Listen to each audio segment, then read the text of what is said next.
Hello दोस्तों, कैसे आप सभी लोग। उम्मीद करते हैं आप सभी अच्छे होंगे। प्लीज़ इस चैनल को जरूर सब्सक्राइब कर लीजिए, क्योंकि यहाँ पर आपको काफ़ी ज़्यादा इन्फॉर्मेटिव वीडियोस मिलती है पूरे फैक्ट के साथ। और आपका खुद का ही चैनल है तो सब्सक्राइब कर लीजिए। और आपके एक सब्सक्रिप्शन से हमें हिम्मत मिलती है आगे कंटेंट बनाने की। तो जैसे कि आपको पता है कि बीजेपी और मुस्लिम, इन दोनों का साथ जो है वो साथ ही नहीं है। क्योंकि देखा जाए तो ना तो बीजेपी मुस्लिमों में पहुंच बनाने की कोशिश करती है और ना ही मुस्लिम बीजेपी को वोट देते हैं। अक्सर देखा जाता है कि ये दोनों एक दूसरे के राइवल हैं। लेकिन अब कहानी पूरी तरह से बदलना शुरू हो गई है जब से जेडीयू ने बीजेपी का साथ छोड़कर आरजेडी के साथ बिहार में सरकार बनाई है। और अब बीजेपी मुस्लिमों में भी अपनी पैठ बनाने की कोशिश कर रही है। और इसका हाल ही में एग्जाम्पल है 16 अक्टूबर को हुई पसमानदा रैली। क्योंकि देखा जाए तो यहाँ पर पसमानदाओं के बीच बीजेपी अपनी पैठ बनाने की कोशिश कर रही है। और पसमानदा मुस्लिमों में मेजॉरिटी में है, यानी कि टोटल मुस्लिम पॉपुलेशन का 80% से भी ज़्यादा पसमानदा मुस्लिम्स हैं। तो क्या है ये पूरा मामला और पसमानदाओं की क्या क्या डिमांड है, आज इसके बारे में पूरी डिटेल के साथ बात करते हैं। और ये कौन है पसमानदा, तो चलिए शुरू करते हैं। तो 16 अक्टूबर को यहाँ पर बीजेपी की रैली हुई थी और तब ये कहा गया था पसमानदा मीट में, your community safe in our parties rule, यानी कि आपकी जो कम्युनिटी है वो हमारे पार्टी के रूल में सेफ है। BJP leader at Lucknow Pasmanda meet, 17 अक्टूबर का आर्टिकल है ये, यानी कि 16 अक्टूबर में हुई थी, 17 अक्टूबर को ये पब्लिश की गई। तो जैसे कि आपको पता है कि जो मुस्लिम वो अक्सर बीजेपी से दूरी बनाकर रहते हैं और बीजेपी भी अक्सर मुस्लिमों से दूरी बनाकर रखते हैं, चाहे वह मंत्री पद देने का मामला हो या टिकट देना हो, या उनके नेता भी अक्सर मुस्लिमों के खिलाफ अनाप शनाप बयानबाजी करते रहते हैं। अभी कुछ महीनों पहले हरिद्वार और दिल्ली में आयोजित हुए धर्म संसद में मुस्लिमों के खिलाफ जेनोसाइड यानी कि नरसंहार करने की खुलेआम धमकी दी गई थी और उनमें कुछ बीजेपी के नेता भी उपस्थित थे। तो अक्सर बीजेपी और मुस्लिमों में हमेशा दूरी रही है, लेकिन यहाँ पर मामला थोड़ा अलग होता जा रहा है। दरअसल यहाँ पर 16 अक्टूबर के दिन बीजेपी ने पहली बार एक ऐसा काम किया है जिससे बीजेपी की राजनीति समझने वाले लोग चौंक गए और ये सोचने लगे कि अब बीजेपी को क्या हो गया है, लेकिन ऐसा हुआ है।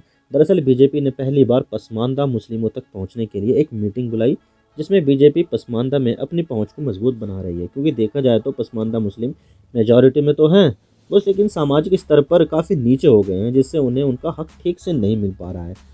और इसको लेकर यूपी के उप मुख्यमंत्री ब्रजेश पाठक ने कहा है कि पसमानदा मुस्लिम एक तेज पत्ते की तरह है और उनको सिर्फ बिरयानी बनाने में इस्तेमाल किया जा रहा है और बिरयानी बनाने के बाद उन्हें फेंक दिया जाता है, यानी कि उनका इस्तेमाल सिर्फ मतलब के लिए किया जा रहा है। और मोदी सरकार इससे अलग है। लेकिन सवाल ये आता है कि पसमानदा मुसलमान कौन है। तो देखिए, पसमानदा एक फारसी शब्द है जिसका मतलब होता है पीछे छूटा हुआ। और इस शब्द का मतलब वो मुस्लिम लोग, दबे कुचले लोग हैं जो काफ़ी पीछे छूट गए हैं और उन्हें अपने पूरे अधिकार नहीं मिलते हैं। और बहुत सारे मुस्लिम लोग पसमानदा मुस्लिम हैं, जैसे पिछड़े, दलित और आदिवासी मुस्लिम, इन सब को एक नाम दिया गया है पसमानदा। तो इसी नाम से ये जाने जाते हैं। और इससे पहले पसमानदा शब्द का इस्तेमाल अली अनवर अंसारी ने 1998 में एक संगठन का नाम रखते हुए कहा था। संगठन का नाम रखा था पसमानदा मुस्लिम महाज करके। तो तब पसमानदा नाम का सबसे पहले इस्तेमाल हुआ था। लेकिन अब सवाल ये आता है कि इस्लाम तो एक जाति रहित धर्म है, तो जातियाँ इस्लाम में कैसे आ गई। वैसे देखा जाए तो इस्लाम धर्म किसी जाति, नस्ल या दूसरी चीज़ों में विश्वास नहीं करता है जिससे भेदभाव हो।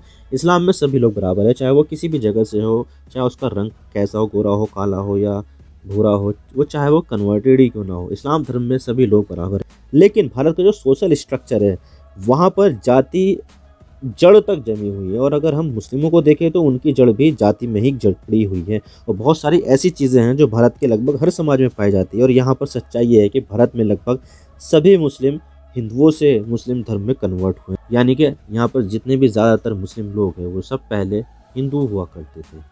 तो ऐसे में ये लोग मुस्लिम धर्म में कन्वर्ट तो हो गए, लेकिन अपनी सामाजिक पहचान और अपनी काफ़ी सारी विधि या रिवायत उन्होंने हिंदुओं की जारी रखी, जैसे कि दहेज का चलन, बारात का चलन, शगुन वगैरह, या लड़की वालों के घर जाना या रिश्ता तय करना।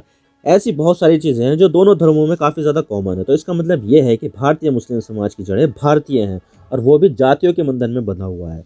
और इसमें 3 मुख्य जाति शामिल है, वो मैं आपको बता देता हूँ। तो सबसे ऊपर आती है अशरफ, जिनमें वो लोग आते हैं जिनकी जड़ें बाहर की है, जैसे कि पठान जो अफगानिस्तान से हैं, मुग़ल या शेख सैयद जो पर्शिया से आए हैं, या इसके अलावा जो मुस्लिम राजपूत जो हैं जो कन्वर्टेड भी हुए हैं वो अपर जाति में आते हैं और उनको अशरफ कहते हैं।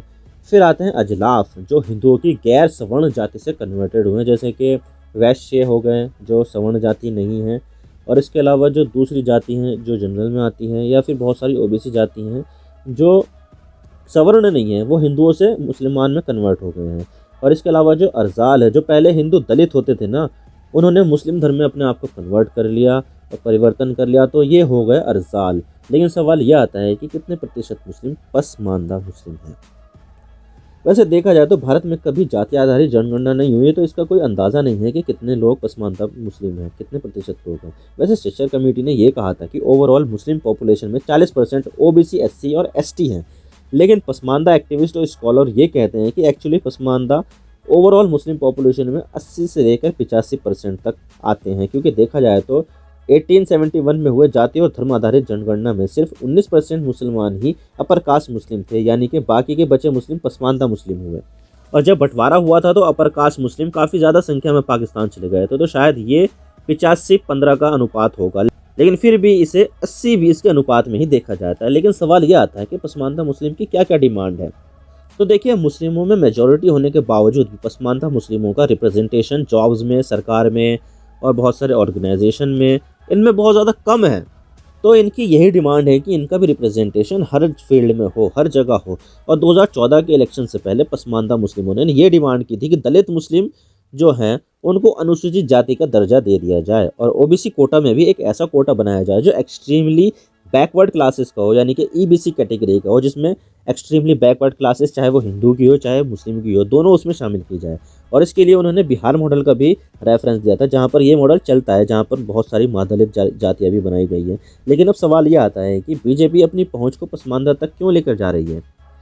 तो देखिए, इसका सीधा सीधा मतलब है विशुद्ध राजनीति। तो देखिए, उत्तर प्रदेश और बिहार में काफ़ी ज़्यादा संख्या में पसमानदा मुस्लिम रहते हैं, जहाँ पर 2022 की शुरुआत में यूपी में इलेक्शन हुए थे, तो बीजेपी आसानी से वहाँ पर बहुमत मिल गया। लेकिन जितनी सीटें 2017 के चुनावों में बीजेपी को मिली थी, वो 2022 के चुनावों में उतनी नहीं मिल पाई, यानी कि वो काफ़ी ज़्यादा घट गई है। तो अपना वोटर बेस बढ़ाने के लिए और 2024 का चुनाव जीतने के लिए वो ज़्यादा से ज़्यादा इस तरह के मुस्लिमों में पैड बनाने की कोशिश कर रहे हैं, ताकि मुस्लिमों का वोट भी बीजेपी को मिले। और अभी तक रामपुर और आजमगढ़ में उपचुनाव हुए थे, तो पसमानदा मुस्लिमों ने बीजेपी को काफ़ी ज़्यादा वोट भी किया था। तो यहाँ पर बीजेपी अपना वोट बेस बढ़ाना चाहती है। इसके अलावा बिहार में जिस तरह से जेडीयू बीजेपी से गठबंधन तोड़कर वापस आरजेडी के साथ मिलकर सरकार बना ली है, तो इसे देखकर बीजेपी को लगता है कि अब हमें अपना वोटर बेस यहाँ पर बिहार में बनाना पड़ेगा और अपनी खुद की मेजॉरिटी लानी पड़ेगी, ताकि इस तरह के जो गठबंधन है वो ना करना पड़े और अपने दम पर यहाँ पर बहुमत हासिल हो जाए। तो इस तरह की यहाँ पर बीजेपी राजनीति करने की कोशिश कर रही है। आप मेरे इंस्टाग्राम पर भी जुड़ सकते हो। आप सिंपली जाइए इंस्टाग्राम में और सर्च कीजिए I_इमरान सिद्दीकी और आप मुझे फॉलो कर सकते हैं। इसके अलावा आप मुझे ट्विटर पर भी फॉलो कर सकते हैं, यहाँ पर भी सेम ही यूज़र नेम है I_इमरान सिद्दीकी। तो दीजिए मुझे इजाज़त, मैं मिलता हूँ आपसे नेक्स्ट वीडियो में। अगर आपको वीडियो थोड़ी सी भी पसंद आए तो चैनल को ज़रूर सब्सक्राइब कीजिए। Thank you for watching. I really appreciate your precious time. God bless you all. Now signing off.